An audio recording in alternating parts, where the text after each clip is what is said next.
Halo semuanya, pada video kali ini saya akan berbagi mengenai soal dan pembahasan simulasi OSP IPA SD ya tahun 2023. Mudah-mudahan video ini dapat membantu bagi yang mau mengikuti OSN atau sebagai pendalaman materi fisika. Ayo kita langsung mulai. Soal dan pembahasan simulasi OSP IPA SD tahun 2023.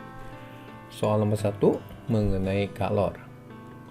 Cairan radiator digunakan untuk menyerap panas dari mesin dan melepas panas ke udara. Cairan radiator menjaga mesin kendaraan agar tidak terlampau panas saat bekerja. Salah satu cairan radiator yang baik yaitu tidak mengalami kenaikan suhu yang besar ketika menyerap panas. Berikut ini adalah data dua cairan yang akan dijadikan cairan radiator. Jika suhu awal kedua cairan 25 derajat Celcius dan masing-masing cairan yang dipanaskan sebanyak 1 kg, maka tentukanlah cairan mana yang lebih baik sebagai radiator. Kemudian berapakah suhu akhir cairan X jika kalor diberikan sebesar 15.000 Joule. Yang C, kemudian berapa suhu akhir cairan Y jika kalor diberikan sebanyak 64.000 Joule. Oke, jadi ini adalah grafik ya yang menyatakan suhu benda terhadap kalornya ya dengan suhu awalnya 25 derajat Celcius. Dari sini kita melihat bahwa cairan X garisnya ini dan cairan Y garisnya ini ya dengan koordinat seperti ini. Baik, sekarang kita akan lihat dulu jawaban yang A ya. Cairan manakah yang lebih baik yang kita pilih sebagai cairan radiator? Oke, tadi kriterianya untuk cairan yang baik adalah tidak mengalami kenaikan suhu yang besar ya ketika menyerap panas. Artinya panas yang diserapnya banyak tapi kenaikan suhunya kecil ya, seperti itu. Nah, untuk itu saya pilih lihat satu nilai saja, misalkan kedua cairan menerima kalor sebanyak 30.000. Nah, bagaimana dengan cairan X dan cairan Y? Oke, kita lihat ini grafiknya ya yang menghubungkan antara perubahan suhu dan kalor. Jadi kita melihat di sini bahwa ketika cairan X itu menerima 3000 Joule, maka perubahan suhunya adalah dari 25 ke 35 10 derajat Celcius. Nah, bagaimana dengan cairan Y? Ya, ini delta X yang tadi ya. Bagaimana dengan cairan Y? Cairan Y kalornya diterima 30.000 tapi dia bertambahnya hanya segini ya. Pertambahan suhunya. Jadi lebih kecil dibandingkan cairan X. Ya, yaitu delta T-nya kecil segini. Ya, berarti kurang dari 10 ya. Nah, untuk itulah pasti kita simpulkan cairan Y lebih baik ya dibandingkan cairan X untuk kita pakai sebagai radiator karena memenuhi kriteria ini. Jadi delta Y-nya lebih kecil dibandingkan delta T yang dialami oleh cairan X. Jadi cairan Y lebih baik. Oke, sekarang bagaimana dengan suhu akhir cairan X ketika kalor diberikan sebesar 15.000 Joule ya. 15.000 Joule di sini ada di daerah sini ya. Berarti saya bisa menggunakan interpolasi ya. Jadi kita akan lihat kalau 15.000 di sini berapa nilai delta T-nya. Oke, kita gambarkan dulu 15.000 di sini kira-kira tengah-tengahnya. Kemudian kita tarik garis vertikal sampai memotong grafik yang X karena kita menghitung cairan X ya. Kemudian dari sini kita tarik ke sini untuk menghitung suhu akhir. Ya, suhu akhir di sini. Nah, kalau kita perhatikan segitiga ini ya. Ini kan setengahnya ya dari 30.000. Tentu saja perubahan suhu dari sini ke sini juga setengah dari ini ya. Ini kan 25 sama 35 tengah-tengahnya 30. Jadi kita bisa tentukan langsung bahwa suhu cairan X ketika menerima kalor sebesar 15.000 ya 30 derajat Celcius ya. Bisa juga dengan menggunakan cara ya seperti ini. Jadi suhu X adalah 25, suhu mula-mula tambah dengan setengah kali 35 dikurang 25 ya. Jadi 35 kurang 25 kan 10 kali setengah 5. Jadi 25 tambah 5 ya 30 ya. Oke. Sekarang kita sampai di C. Berapakah suhu akhir cairan Y jika diberikan kalor sebanyak 64.000? Untuk nilai 64.000 di sini nggak ada ya, jadi sebenarnya kita bisa juga perluas grafiknya. Baik, sekarang kita akan menjawab bagian C. Saya akan gunakan cara lain, yaitu menggunakan pengertian kapasitas kalor ya. Kapasitas kalor biasa diberi simbol H, itu adalah banyaknya kalor yang diberikan per tingkat derajat suhu ya. Jadi cairan Y, saya hitung kapasitas kalornya adalah delta Q-nya ya, kalor dibagi dengan delta T-nya, itu 40.000 dibagi 10 tingkat derajat Celcius. Jadi kalau saya mau menghitung berapa kenaikan suhu ketika diberikan kalor sebanyak 64.000, tinggal gunakan perbandingan saja. Jadi delta T 64.000 dibagi 40.000 kali 10 tingkat derajat Celcius, sehingga perubahan suhunya nanti adalah 16 derajat Celcius ya. Dan suhu akhirnya kita tambahkan dengan suhu awalnya, yaitu 25 tambah 16 sama dengan 41 derajat Celcius. Jadi suhu akhirnya adalah 41. Soal nomor 2 mengenai fluida statik. 3 buah benda dimasukkan ke dalam 4 jenis cairan berbeda. Ketiga benda menempati posisi seperti pada gambar di bawah ya. Ini gambarnya. Ini cairan 1, cairan 2, cairan 3, cairan 4, dan ini benda yang bulat itu X, yang segitiga itu Y, dan yang kotak itu Z.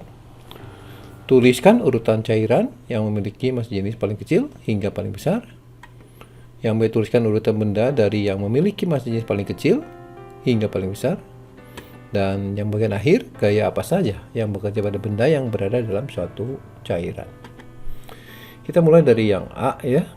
Jadi kita akan urutkan cairan dari yang massa jenisnya kecil ke paling besar dari gambar ini. Pertama kita lihat dulu gambar 1 ya. Ini semua benda berarti tenggelam di dalam cairan 1. Ya. Kalau kita lihat berarti ya anggap ini bisa atmosfer gitu. Ini kita benda-benda yang ada di permukaan bumi. Ya kita kan hidup di atmosfer, berarti kan udara. Jadi seolah udara itu ya seperti cairan ini, jadi sangat ringan karena dia tidak mampu melayangkan atau mengapungkan ya dari benda-benda ini. Jadi ini paling kecil, yang paling banyak benda di bawah berarti yang paling kecil massa jenisnya. Jadi kita bisa simpulkan sekarang dari gambar-gambar ini untuk cairan ya, berarti yang paling kecil itu adalah ini ya, cairan 1, karena ada 3 benda yang tenggelam di dalamnya. Kemudian berikutnya ya pasti ini 2 ya, cairan 2 lebih besar dibanding cairan 1 ya. Berikutnya cairan 4 dulu, karena di sini ada 1 ya yang tenggelam. Dan yang terakhir tentu saja yang ini, cairan 3 yang paling besar. Oke. Jadi untuk menentukan massa jenis cairan kira-kira seperti itu. Sekarang kita akan lihat untuk menentukan massa jenis benda ya. Kita urutkan dari yang paling kecil hingga paling besar. Dari sini yang kita bisa tarik kesimpulan sebenarnya adalah dari gambar 2 dan gambar 4 ya. Mari kita lihat dulu gambar 2 ya. Di sini benda segitiga ini yaitu Y itu kan terapung di dalam cairan ini. Berarti ini lebih kecil dibanding ini. Massa jenis zat cair. Massa jenis zat cair lebih kecil dibandingkan massa jenis benda bulat yang X atau benda kotak yaitu yang Z. Jadi kita bisa tuliskan rho Y ya, benda segitiga ini lebih kecil daripada cairan 2 dan lebih kecil dari rho X atau rho Z. Kita belum bisa pastikan mana yang lebih besar.